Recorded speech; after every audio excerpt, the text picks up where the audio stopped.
करोड़ों की दुल्हन। अध्याय 1 भाग 1। एक ऐसा आदमी जिसे प्यार से नफरत थी। शादी मेरी जिंदगी का सबसे बेकार शब्द। गहरी, ठंडी और अहंकार से भरी आवाज पूरे कमरे में गूंज उठी। मुंबई के सबसे आलीशान पेंटहाउस की 85वीं मंजिल। शीशे की दीवार के सामने एक लंबा सा नौजवान खड़ा था। उसके एक हाथ में कॉफी का कप था और दूसरे हाथ में शहर की सबसे बड़ी कंपनी की फाइल। रुद्रांश राठौड़। उम्र सिर्फ 26 साल। लेकिन नाम ऐसा कि बिजनेस की दुनिया में बड़े बड़े उद्योगपति भी उससे मिलने के लिए महीनों इंतजार करते थे। और अंधेरी दुनिया, वहां उसका नाम सुनते ही लोगों की सांसें अटक जाती थीं। सुबह वह एक सफल सीईओ था। रात वह एक ऐसा शख्स था जिसके एक इशारे पर करोड़ों का खेल पलट जाता था। लेकिन इन सब के बावजूद उसकी जिंदगी में एक चीज की हमेशा कमी रही, अपनेपन की। वह किसी पर भरोसा नहीं करता था, न दोस्त, न रिश्ते और न ही प्यार। उसकी नजर में हर रिश्ता मतलब से बनता है। तभी ट्रिंग ट्रिंग, टेबल पर रखा फोन बज उठा। स्क्रीन पर नाम चमका, विक्रम, पर्सनल असिस्टेंट। रुद्रांश ने फोन उठाया। हाँ सर, आज रात की पार्टी की सारी तैयारी हो गई है। मीडिया भी आएगी। रुद्रांश ने बिना किसी दिलचस्पी के कहा। जो करना है करो, मुझे अपडेट देने की जरूरत नहीं। इतना कहकर उसने फोन काट दिया। उधर शहर के दूसरे कोने में एक टूटा फूटा पुराना घर। सुबह के 5 बजे थे। रसोई से बर्तनों की आवाज आ रही थी। एक दुबली पतली लड़की चुपचाप चूल्हे पर चाय बना रही थी। उसके चेहरे पर मासूमियत थी, लेकिन आंखों में सालों का दर्द। अवनी शर्मा। उम्र 19 साल। उसने पूरी रात ठीक से सोया भी नहीं था। फिर भी सुबह सबसे पहले वही उठी थी। तभी बाहर से तेज आवाज आई। अवनी, चाय बनी या अभी भी सो रही है? अवनी जल्दी से ट्रे उठाकर बाहर आई। उसकी सौतेली मां सोफे पर बैठी थी। साथ में उसकी सौतेली बहन मोबाइल चलाते हुए हंस रही थी। अवनी ने धीरे से कप आगे बढ़ाया।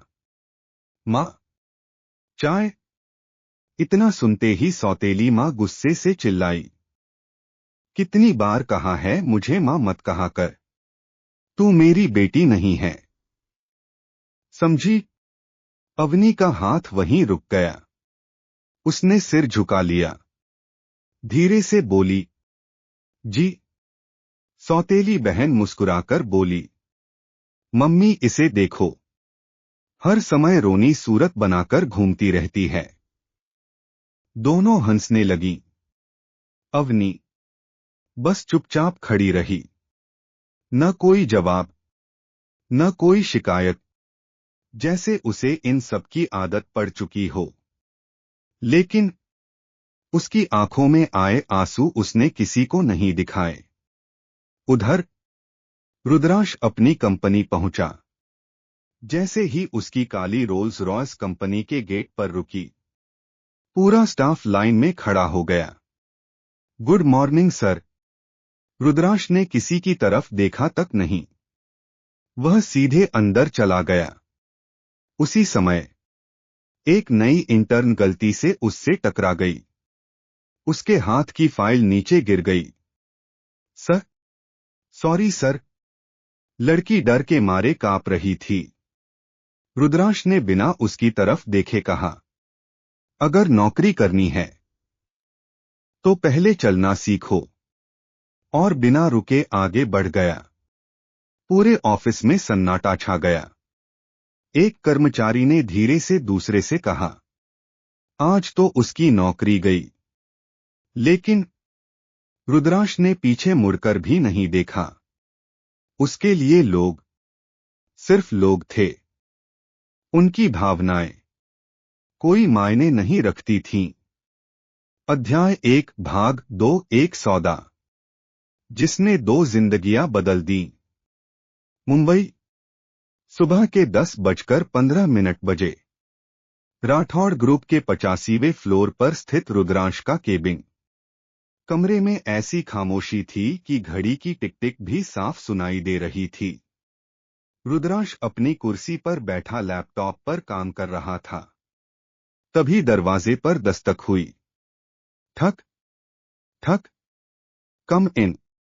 उसका निजी वकील अंदर आया। सर, आपने जिस कॉन्ट्रैक्ट की बात की थी उसका ड्राफ्ट तैयार है। रुद्रांश ने बिना ऊपर देखे पूछा। सारी शर्तें लिख दी? जी सर। वकील ने फाइल मैच पर रख दी। रुद्रांश ने फाइल खोली। पहले पन्ने पर मोटे अक्षरों में लिखा था, वैवाहिक अनुबंध। उसने एक नजर पूरी फाइल पर डाली, फिर शांत आवाज में बोला, इसमें एक लाइन और जोड़ दो। वकील ने तुरंत पेन निकाला। रुद्रांश बोला, ये रिश्ता सिर्फ एक समझौता होगा, इससे ज्यादा कुछ नहीं। वकील ने सिर झुका दिया। जी सर। उधर अवनी सुबह से लगातार काम कर रही थी। झाड़ू, पोछा, बर्तन, कपड़े, खाना, घर का हर काम वही करती थी। दोपहर के 2 बज चुके थे, लेकिन उसने अभी तक खुद कुछ नहीं खाया था। तभी उसकी सौतेली बहन ने आवाज लगाई, अवनी, मेरा जूस कहाँ है? अवनी भागकर रसोई में गई। जल्दी जल्दी जूस बनाकर लाई। जैसे ही उसने गिलास आगे बढ़ाया, उसकी बहन ने ताना मारा, तुमसे एक काम भी ठीक से नहीं होता, और गिलास जमीन पर गिरा दिया। कांच टूटकर पूरे फर्श पर फैल गया। अवनी बिना कुछ बोले घुटनों के बल बैठ गई और टूटे हुए कांच के टुकड़े उठाने लगी। एक नुकीला टुकड़ा उसकी उंगली में चुभ गया। खून की एक बूंद टपकी, लेकिन उसने हाथ पीछे नहीं खींचा। उसे दर्द की आदत पड़ चुकी थी। शाम, रुद्रांश अपनी काली कार से एक 5 सितारा होटल पहुंचा। वहां शहर के बड़े बड़े बिजनेसमैन उसका इंतजार कर रहे थे। जैसे ही वह अंदर आया, हर कोई खड़ा हो गया। एक बिजनेसमैन मुस्कुराकर बोला, मिस्टर राठौड़, आपकी सफलता का राज क्या है? रुद्रांश ने बिना मुस्कुराए जवाब दिया, मैं लोगों पर नहीं, फैसलों पर भरोसा करता हूं। इतना कहकर वह आगे बढ़ गया। उसके पीछे कैमरों की फ्लैश लगातार चमक रही थीं, लेकिन उसके चेहरे पर कोई बदलाव नहीं था। रात, अवनी अपने छोटे से कमरे में अकेली बैठी थी। उसने अपनी पुरानी डायरी खोली। उसमें एक सूखा हुआ गुलाब रखा था। वह उसे देखकर हल्का सा मुस्कुराई। फिर उसकी आंखें भर आईं। धीरे से बोली, काश एक दिन कोई मुझे भी अपनेपन से देखे। इतना कहते ही उसने जल्दी से अपने आंसू पोंछ दिए, क्योंकि वह जानती थी, उसके आंसू देखने वाला इस दुनिया में कोई नहीं था। उसी समय शहर के दूसरे छोर पर रुद्रांश अपनी बालकनी में खड़ा पूरे शहर को देख रहा था। उसका वकील फिर से उसके पास आया। सर, हमें एक ऐसी लड़की मिल गई है। रुद्रांश ने बिना पीछे मुड़े पूछा, नाम? वकील ने फाइल खोलकर कहा, अवनी शर्मा। रुद्रांश ने पहली बार धीरे से सिर घुमाया, लेकिन उसके चेहरे पर कोई भाव नहीं था। उसने सिर्फ इतना कहा, अगर वो तैयार हो तो बाकी सब तुम देख लेना। और फिर वापस शहर की चमकती रोशनियों की तरफ देखने लगा। उसे बिल्कुल अंदाजा नहीं था कि यही नाम एक दिन उसकी पूरी जिंदगी बदल देगा। अध्याय 1 भाग 3 करोड़ों का प्रस्ताव। रात के 9:30 बजे अवनी ने पूरे घर का काम खत्म किया और अपने छोटे से कमरे में जाकर बैठ गई।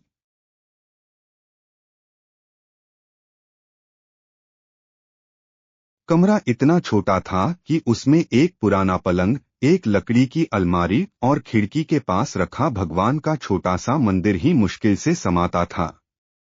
वह थकी हुई थी, लेकिन आज भी उसे नींद नहीं आ रही थी। तभी ठक ठक उसके कमरे का दरवाजा खुला।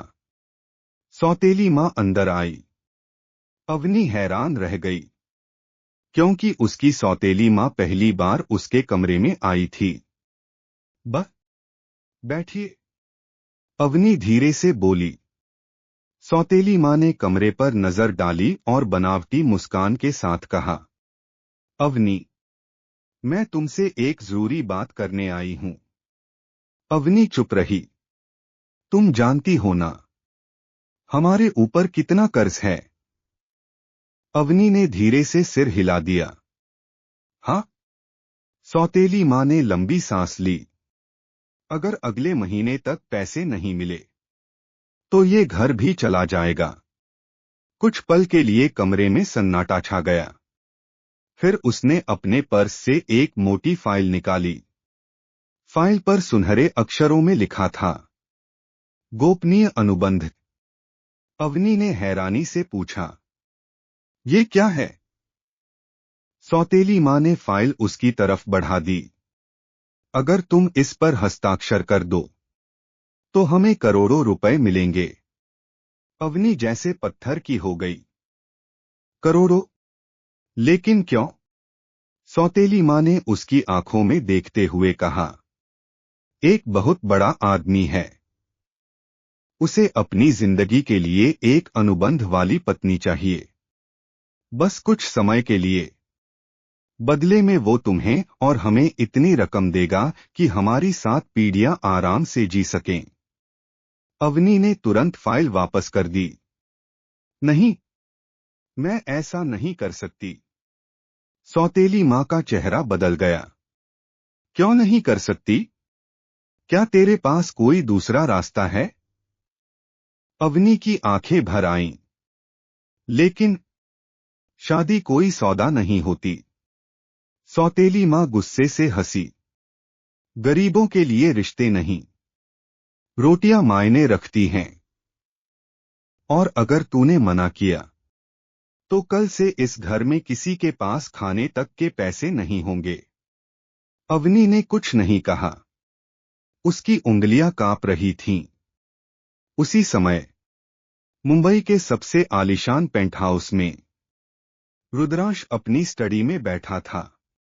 उसका वकील बोला, सर, लड़की ने अभी तक हाँ नहीं की है।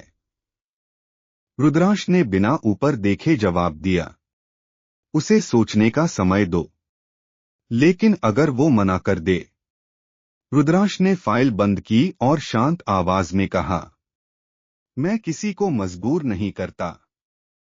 अगर उसे मंजूर होगा तभी आगे बढ़ेंगे। वकील ने सिर झुका दिया। जी सर। इधर अवनी पूरी रात सो नहीं पाई। वह बार बार उस फाइल को देखती, फिर खिड़की से बाहर आसमान की ओर देखने लगती। उसकी आंखों से आंसू बह रहे थे। वह खुद से फुसफुसाई, क्या सचमुच मेरी जिंदगी की कीमत सिर्फ पैसों से तय होगी?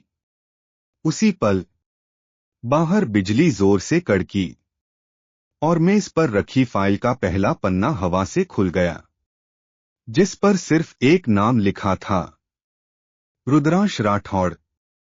अवनी ने पहली बार यह नाम पढ़ा और उसे बिल्कुल अंदाजा नहीं था कि यही नाम उसकी पूरी जिंदगी बदलने वाला है। अध्याय 1 समाप्त।